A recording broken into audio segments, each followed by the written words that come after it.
አሰልጣኝ ሚካኤል አርቴታ ከክሪስታል ፓላሱ ጨዋታ በፊት ይፋዊ ጋዜጣዊ መግለጫ ሰጥቷል። በጋዜጣዊ መግለጫ ወቅት ምንን ተጠየቁ፣ ምንንስ ምላሽ ሰጡ ሚካኤል አርቴታ የሚለውን ጉዳይ በዚህ ፕሮግራም ይዘንላችሁ መተናል። ከዛ በፊት ግን ይህ የዩቲዩብ ቻናል የውድ የአርሰናል ቻናል ነው። ስለዚህም የአርሰናል ደጋፊዎች በሙሉ ይሄንን ቻናል ሰብስክራይብ ማድረግ እንዲሁም ደግሞ ቪዲዮን እስከ መጨረሻው ድረስ ተከታትላችሁ ላይክ ማድረግ ከናንተ ይጠበቅባችኋል። እንደማታሳፍሩን እናምናለን። በእናንተ 100% እርግጠኞች ነን። ስለምታደርጉት ከወዲሁ እናመሰግናለን። ወደ መረጃዎቻችን በቀጥታ ስናመራ አሰልጣኝ ሚካኤል አርቴታ በመጀመሪያ ደረጃ የተጠየቀው ስለ ደጋፊዎች ነው። ደጋፊዎች ዝም ብለው ስታዲየም መምጣት የለባቸውን፣ ጨዋታውን ከኛ ጋር መጫወት አለባቸው። ይህንን ለማድረግ በትክክለኛ ጊዜ በትክክለኛ ቦታ መሆን ይጠበቅባቸዋል። እናም በትክክለኛው ስሜት ላይ መሆን አለባቸው። በየሳምንቱ ጠንካራ መሆን አለብን። አድናቂዎቻችንም ደጋፊዎቻችንም ከኛ ጋር ጠንካራ መሆን አለባቸው። ከኛ ጋር የሚያደርጉት ነገር ለኛ እጅግ በጣም ይጠቅመናል። ደጋፊዎች ወደ ስቴዲየም ከመጡ በኋላ በጭራሽ ዝም ሊሉ አይገባም። እኛን ሊደግፉን ይገባል። እኛም ከነሱ የምንፈልገው ያን ነው። በሚደግፉን ሰዓት ቡድናችን እጅግ በጣም ጠንካራ ይሆናል። የተለያዩ ስቴዲየሞችን ገብታችሁ ልትመለከቱ ትችላላችሁ። ጸጥ አይሉም። ነገር ግን ወደ ኤምሬትስ ስንመጣ ትንሽ መቀሳቀስ ይታያል። ነገር ግን እንደማታሳፍሩን እናምናለን። በቀጣዩ ጨዋታ በክሪስታል ፓላስ ጨዋታ ስቴዲየሙን ሞቅ እንደምታደርጉት ምንም ጥርጥር የለንም። አሁን ላይ ፍላይ ኤምሬትስ አደገኛ ስቴዲየም መሆን አለበት። ልክ እንደ አንፊልድ እና እንደ ሌሎች ስቴዲየሞች ሁሉ ፍላይ ኤምሬትስም አደገኛና እጅግ በጣም ለተጋጣሚ ከባድ ፈተና የሆነ ስቴዲየም መሆን አለበት። ደጋፊዎችም ወደዛ እንደምትቀይሩት ሙሉ ለሙሉ እምነት አለኝ የሚል አስተያየት መስጠት ችሏል። እንዲሁም ደግሞ አሰልጣኝ ሚካኤል አርቴታ ስለ ኮርነር ኪክ ወይም ስለ ቆሙ ኳሶች ተጠይቆ ነበር። በርካታ ግብ ታስቆጥራላችሁ ከቆሙ ኳሶች፣ በተለይም ከኮርነር ኪክስ የሚገኙ ኳሶች በተደጋጋሚ በተለያዩ ጨዋታዎች ላይ በተከታታይ እያስቆጠራችሁ ትገኛላችሁ። ስለዛ ምን ትላለህ ተብሎ ጠይቆ ነበረ።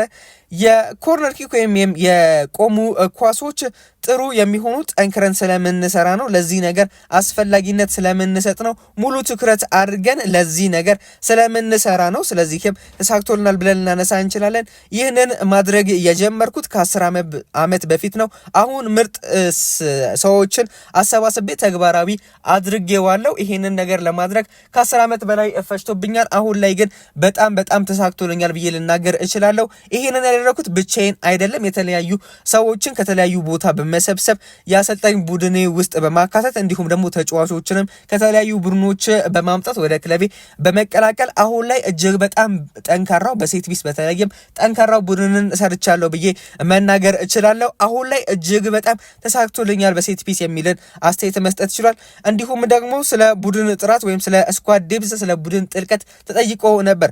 ሁሉንም ተጫዋቾችን እወዳለሁ እናም ሁሉንም ማስገባት እፈልጋለሁ። እጅግ በጣም ነው የምወዳቸው ተጫዋቾችን በሁሉም ጨዋታዎች ላይ ሁሉንም መመልከት እፈልጋለሁ። ነገር ግን አሁን ባለበት ሁኔታ ደስተኛ ነኝ። ባለፉት ዓመታት ተጫዋቾችን አጥሮን ነበር። አሁን በጣም ጠንካራ ተጫዋቾች ስላሉን በየጨዋታው ማሸነፍ እንችላለን። በየጨዋታው የተለያየ ቲምን የተለያየ ቅርጽን ይዘን መግባት እንችላለን። በባለፉት ዓመታት ግን ያንን ለማድረግ እጅግ በጣም ተቸግረን ነበር። ምክንያቱም ደግሞ የቡድን ጥልቀትና ጥራት የለንም ነበር። አሁን ላይ ግን እጅግ በጣም ተሻሽለናል። የቡድን ጥራትም የቡድን ጥልቀትም አለን። አሁን ላይ ዋንጫን የማሸነፍ ጊዜው ይመስለኛል። ሁሉንም ጨዋታዎች የምናሸንፍበት ብቃቱ አለን። ተጫዋቾችም ለዛ ዝግጁ ናቸው የሚልን አስተያየት መስጠት ችሏል። እንዲሁም ደግሞ አሰልጣኝ ሚካኤል አርቴታ ስለ ተጫዋቾች ጤንነትና ስለ ቪክቶር ዮኬሬስ ተጠይቆ ነበረ። ስለ ቪክቶር ዮኬሬስ ቅድሚያ እናድርገ።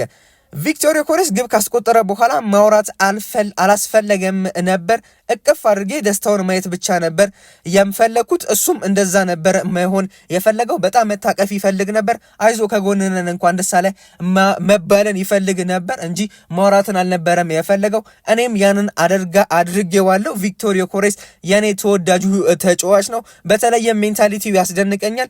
ግብን ያስቆጥራል። እንዲሁም ደግሞ ግብ በማያስቆጥርበት ሰዓት ራሱ ለቡድኑ የሚያደርገው አስተዋጽኦ እኔ ነኝ የማውቀው። እጅጉኑ ጠንካራና እጅጉኑ ተወዳጅ በልምምድ ልምምድ ሜዳ ላይ ራሱ የሚያደርጋቸው ድርጊቶች እጅግ በጣም አስገራሚ የሆነ በጸባዩም ረገድ በብቃቱም ረገድ የተወደሰ ተጫዋች ነው ቪክቶር ዮኬሬስ የሚል አስተያየት ሰጥቷል። ስለ ቪክቶር ዮኬሬስ አሰልጣኝ ሚኬል አርቴታ እንዲሁም ደግሞ ስለ ዴክላን ራይስ ሰጠው አስተያየት አለ። ሚኬል አርቴታ ዴክላን ራይስ ሁሉን ቻይ ተጫዋች እየሆነ ነው። ሁሉን ቻይ ተጫዋች ብዙ ነገሮችን መስራት መቻል አለበት። ግብ ማስቆጠርን ጨምሮ መከላከልን ጨምሮ እንዲሁም ደግሞ ቡድን መምራትን ጨምሮ ሁሉንም ነገር ማድረግ መቻል አለበት። አሁን ላይ ዴክላን ራይስ ፍጹም የተለየ ተጫዋች ሆኗል። በአርሰናል ቤት ምርጡ ተጫዋች ነው ልል እችላለሁ። ዴክላን ራይስ በብዙ ቦታዎች ላይ መጫወት ይችላል። በብዙ ቦታዎች ላይ መጫወት ብቻ አይደለም፣ መከላከሉን በጣም ያገዛል፣ እንዲሁም ደግሞ ግብን ያስቆጥራል። ለኛ እጅጉኑ ውዱ ተጫዋች እየሆነ መጥቷል። አሁን ላይ ሁሉን ቻይ የሚል ቃልን ልጠቀም እችላለሁ ለዴክላን ራይስ የሚል አስተያየት ሰጥቷል። እንዲሁም ደግሞ ዴክላን ራይስ የሚያሻማቸው ኮርነር ኪክሶች እንዲሁም ደግሞ የቆሙ ኳሶች በአጠቃላይ እጅግ በጣም ያስገርመኛል። ምን ያህል ትልቅ ተጫዋች እንደሆነ እገረማለሁ። እሱ ለኛ እጅግ በጣም ጠቃሚ ተጫዋች ነው። በተለይም በሴት ፒስ እንድንሻሻል እጅግ በጣም ካደረጉን ተጫዋቾች መካከል በግንባር ቀደምነት ላወድሰው ላደንቀው የምወደው ተጫዋች ዴክላን ራይስ ነው የሚልን አስተያየት መስጠት ችሏል። እንዲሁም ደግሞ ስለ ኦዴጋርድ፣ ስለ ጄሱስ እና ሌሎች ተጫዋቾች በጣም ጥሩ ጤንነት ላይ እንዳሉና በጥሩ ሁኔታ እየተሻሻሉ ነው። ነገር ግን በሚቀጥለው ሳምንት ለመጫወት ገና ዝግጁ አይደሉም። በተለይም በክሪስታል ፓላስ ጨዋታ ላይ የምንመለከታቸው አይመስለኝም። ኦዴጋርድ፣ ጄሱስም ሆነ ሌሎች ተጫዋቾች አሁን ላይ በጉዳት ያሉ ተጫዋቾች ለክሪስታል ፓላስ ጨዋታ የሚደርሱ አይሆኑም። አሁን ላይ ዝግጁ አይደሉም። ነገር ግን በሚመጡት ሳምንታት ግን እነዚህን ተጫዋቾች የምንጠቀምበት እድል እጅግ በጣም ሰፊ የሆነ ይመስለኛል የሚልን አስተያየት መስጠት ችሏል አሰልጣኝ ሚኬል አርቴታ። እንግዲህ አሁን ላይ በርካታ ተጫዋቾች በአርሰናል ቤት ጉዳት ላይ ነው የሚገኙት። ኦዴጋርድ፣ ጄሱስ ሆነ ኖኒ ማድዌኬ ሌሎችም ተጫዋቾች አሉ አሁን ላይ በጉዳት። እነሱ ተጫዋቾች በጨዋታው በሚቀጥለው ጨዋታ በክሪስታል ፓላስ ጨዋታ ላይ የምንመለከታበት እድል እጅግ በጣም አነስተኛ ነው ብለን እናነሳ እንችላለን። ያው ሚኬል አርቴታም እንግዲህ በግልጽ ነው በዚህ ጨዋታ ላይ አትመለከቷቸውም የሚለን ጉዳይ ነው ማንሳት ያቻለው። ማድዌኬ፣ ኦዴጋርድ፣ ሃቨርትዝ እንዲሁም ደግሞ ሄሱስ እነዚህ ተጫዋቾች እንግዲህ አሁን ላይ በክሪስታል ፓላስ ጨዋታ ላይ የምንመለከትባቸው እድል እጅግ በጣም አነሳ ነው ብለን ልናነሳ እንችላለን። ነገር ግን በቀጣዮቹ ጊዜያቶች እነዚህ ተጫዋቾች የሚመለሱበት እድል እጅግ በጣም ሰፊ ነው። አሁን ላይ ማድዌኬም ሆነ ኦዴጋርድም ሆነ ሃቨርትዝም ሆነ ሄሱስም ሆነ እጅግ በጣም ያስፈልጉናል። በተለይም አሁን ላይ የስኳድ ዴብዝ ብዙም ጥያቄ ውስጥ የሚገባ ጉዳይ አይደለም አይደል? አሁን ለምሳሌ ቡካዮ ሳካ በቅጣት ሆነ በጉዳት ሆነ በተለያዩ በአቋም ወረድ ሆነ ባይሰለፍ አሁን ላይ ኗኔሪ ያለ ሌሎች ተጫዋቾች አሉ። ነገር ግን እንደ ማድዌኬ ሊተኩ አይችልም ሳካን፣ ኗኔሪ እንዲሁም ደግሞ ኤቤሬቺዜ በተመሳሳይ እንደ ኦዴጋርድ ማንንም ሊተኩ አይችልም አሁን ላይ ባሉት ተጫዋቾች።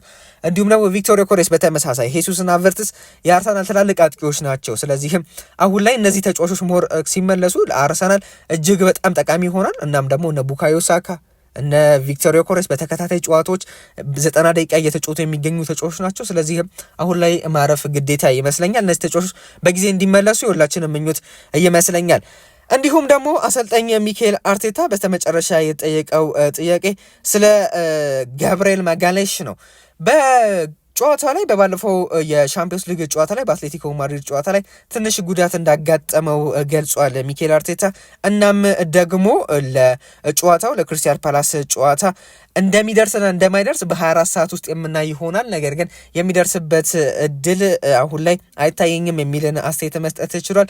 አይታወቅም፣ ገና 24 ሰዓት መጠበቅ አለብን። ነገር ግን አሁን ላይ ትንሽ ጉዳትና ህመም ስሜት በእግሩ ላይ እየተሰማው ይገኛል። ስለዚህም አሁን ላይ እርግጠኛ ሆኜ ለዚህ ጨዋታ ይደርሳል አይደርስም ብዬ መናገር አልችልም። ነገር ግን ከ24 ሰዓት በኋላ የምናሳውቅ ይሆናል በጨዋታው ላይ ይሰለፋል አይሰለፍም የሚለው ጉዳይ የሚል አስተያየትን መስጠት ይችላል። እጅግ በጣም አሳዛኝ መረጃ ነው። እኔ በግሌ እንደ ጋብርኤል ማጋሌሽ አሁን ላይ በአርሰናል ቤት ያለ ተከላካይ ያለውን ላይ አይመስለኝም። ያው ዊሊያም ሳሊባ ምንም እንኳን ትልቅ ተከላካይ ቢሆንም ነገር ግን ሞስኬራ አለ፣ እንዲሁም ደግሞ ሌሎችም ተጫዋቾች በዚህ ቦታ ላይ መጫወት ይችላሉ።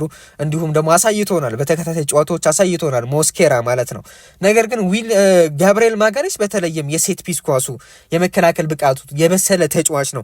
ከእንደገና ደግሞ ጉልበቱ ፕሪሚየር ሊግ መልመዱ እጅግ በጣም የምወደው እጅግ በጣም ለአርሰናል የመከላከል ብቃት ዋነኛ ተደርጎ ሊነሳ የሚቻል ተጫዋች እንደሆነ ይታወቃል። በተለይም ተጫዋቹ እጅግ በጣም በሴት ፒስ ላይ አሁን ላይ ተከታታይ ግብን እያስቆጠረ ነው። አሲስትም በግንባሩ ሳይቀር አሲስትን እያደረገ የሚገኝ ተጫዋች ስለሆነ አሁን ላይ ይህ ተጫዋች መጎዳቱና በክሪስታል ፓላስ ላይ ያለመኖሩ እጅግ በጣም ለአርሰናል ይጎዳል የሚል እምነት አለ።